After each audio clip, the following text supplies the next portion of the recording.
It's been an amazing week in the real estate world of investing. Ah, man, crazy market, right? But wait, I thought it was supposed to crash. Hmm. That's a challenge. What a conundrum. Anyway, long story short, is the name of today is winners win and losers lose, because I've gotten kind of exhausted reading a lot of the dumb comments. There are so many comments out there about, oh, well, hey, that's not going to help the blah, blah, blah. It's not going to help the average investor. It's not going to help the average homeowner. What do you know? Honestly, what do you know? Are you like some multi-billionaire? Are you worth 100 million? Like, I don't know. Are you? If you are, then you fix the problem. You don't make the market. No one person makes the market.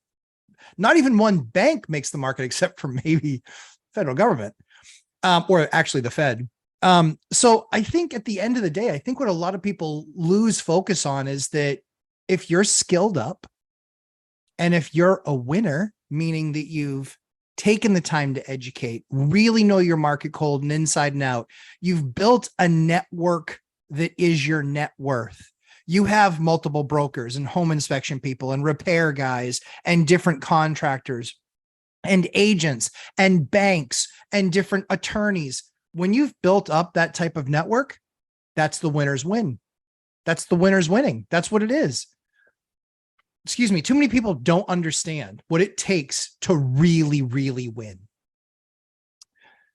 Some would make a sliding rule, right? Or sliding rule of what winning really is. And I think everyone needs to decide for themselves, what is that winning?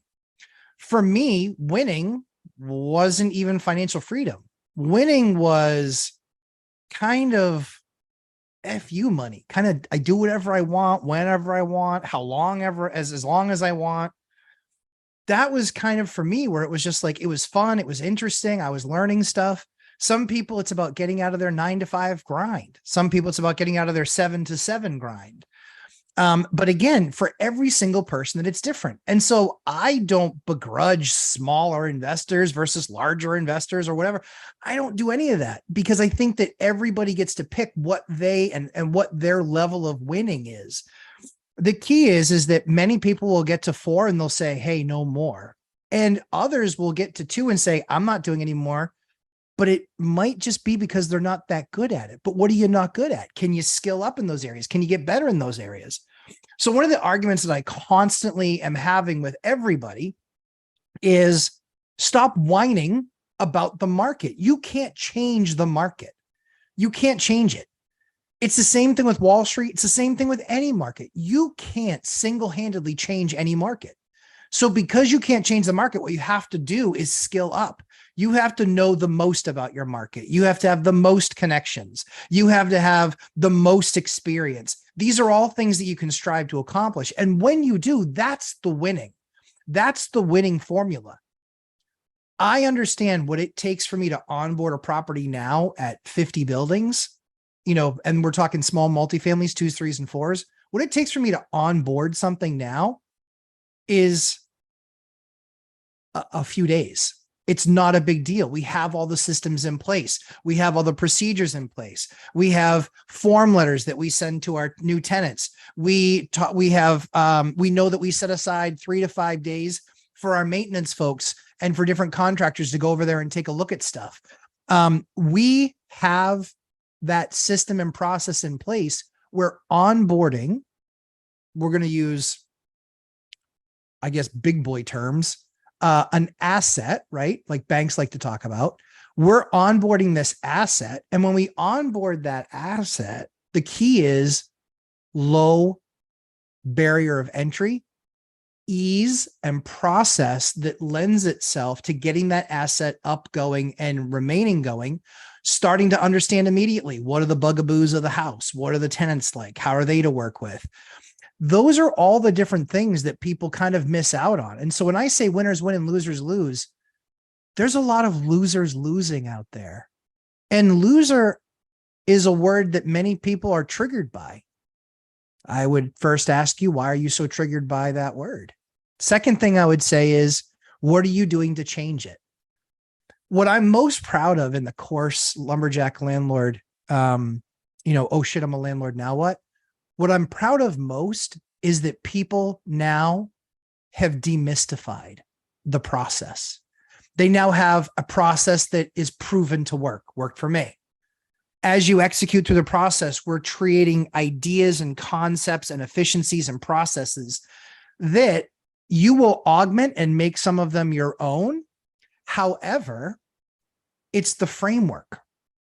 And you have to decide what's right for you as an investor. You have to decide what's right for you as a business person. Is it something that you like? Do you maybe just do it and you have to make sure there's extra margin in those deals because you're just going to give it off to a property manager? Those are all of your options. And so the thing that I want to really push people to understand is, are you making an investment in yourself? And sure, you watch a lot of the free content, mine, Dion Talks, Millennial Mike, Zoobs, that ADU guy, Christian and Cody Multifamily Strategy. You watch a lot of the free content that's out there. That's awesome. Free content's the best. And you can try and put all that stuff together. In all honesty, I can't watch all those guys, all their videos every single week. I can't even come close. Can't even come close. But I still seek out content from them, from other places, trying to learn something new that will make the game even better. So the key is understanding, one, the reason that losers lose and the reason that losing becomes a habit is because they're not learning enough. They aren't trying to own the spot, and they're letting the market dictate to them the condition. Guys, as investors, we want to be like water. We want to, nourish. I want to bring value in what I do. I want to provide nice housing for people that are looking for a nice house, that want things handled when an issue arises. I'm looking to nourish their lives, because if you can take away the stress of where someone lives, you're doing a great thing. If they can just exist and just be there, and they don't have to worry about this, that, or the other. It's if, hey, something rises, I'm going to call the landlord. And that's what I'm here for. Not a problem. The second thing that you need, the other attribute of water, is if any of you have ever had water in any of your properties, what does it do? Water always makes a way. It always makes a way. And that can be in flooding your basement, or that can be in flooding your first floor because a pipe burst on the second floor. Or somebody overflowed for some reason a washer on the second floor. But water always finds its way, and you can always find your way. The issue is, be honest with yourself, take an account, be your own toughest critic. Recognize that some things are working well and other things aren't working well. And where do I need to better skill up? Because winners win and losers lose, and losers will continue to lose. They're waiting for the perfect spot, for the perfect moment, for the perfect, idea. And this one I can't lose. I promise you, even on can't lose, you can lose. You can absolutely lose on can't lose. The issue is that paralysis by analysis, that fear of taking that step, even though it might be wrong. I made plenty of mistakes. How do you think I built a 9-hour course? I built a 9-hour course because I made hundreds of mistakes. I won't say thousands because I don't think it's in the thousands, but I made hundreds of mistakes when rehabbing properties, when acquiring properties, when inspecting properties, when managing properties, when managing tenants, when working with lawyers, when working with code enforcement. I have made mistakes.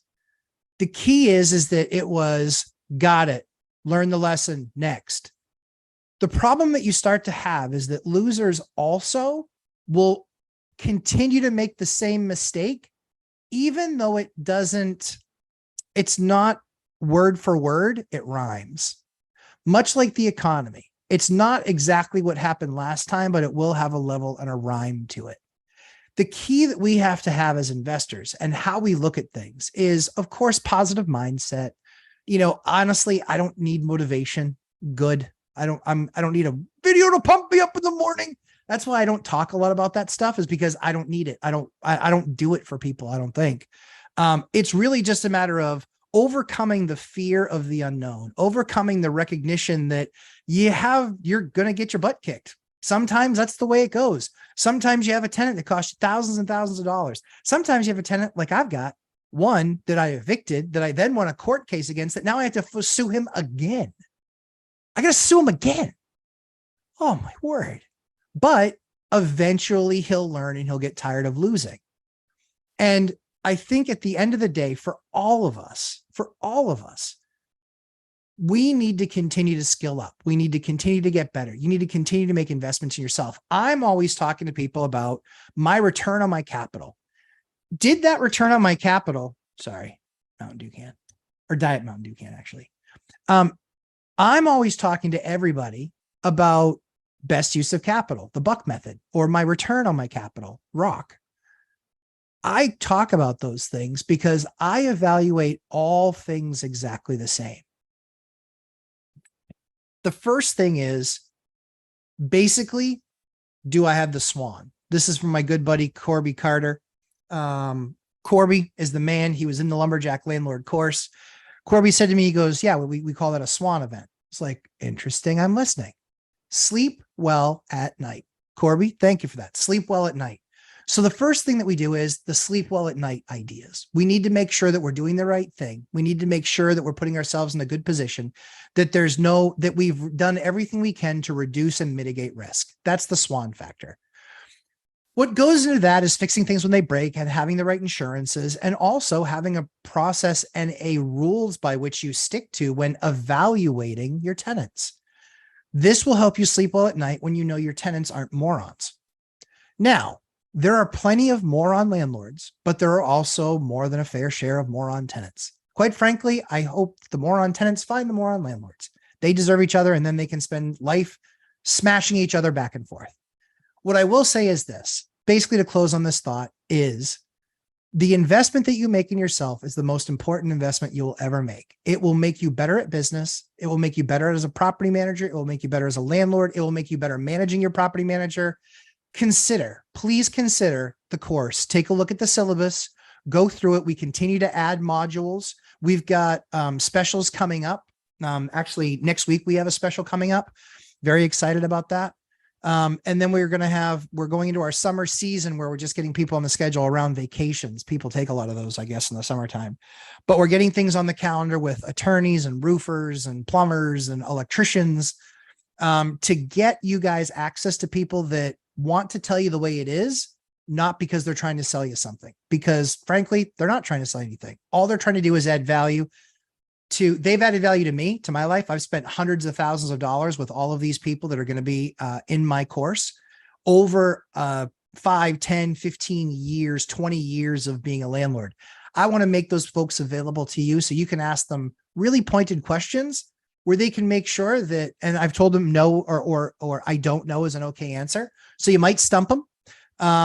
But my guess would be that's going to be kind of hard to do. So I would tell you, consider, even if you've not bought your first property, you're just getting ready, that money that you can spend. The biggest thing I learned from our boot camp that we had every week for 12 weeks, the biggest thing that I learned and the feedback that they gave me was, I'm not scared anymore. I'm not intimidated anymore. I'm not overwhelmed anymore. I said, well, when you get in the situation, it might feel a little bit overwhelming. They said, yeah, but I feel completely differently about it because I have all these systems and resources at my fingertips.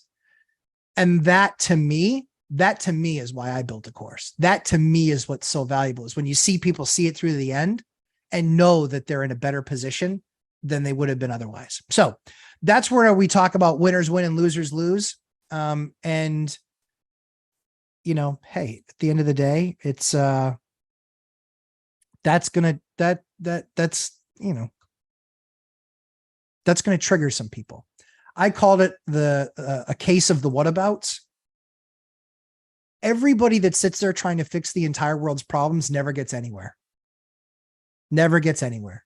Elon Musk didn't even try to fix the entire world's problems. He went on a couple main areas and he's winning pretty well. So what I would encourage you to do is invest in yourselves, invest in somebody who you believe in, because you're also making that investment in them teaching you. Invest in somebody that you believe in. Invest in somebody that has the results that you'd like to have.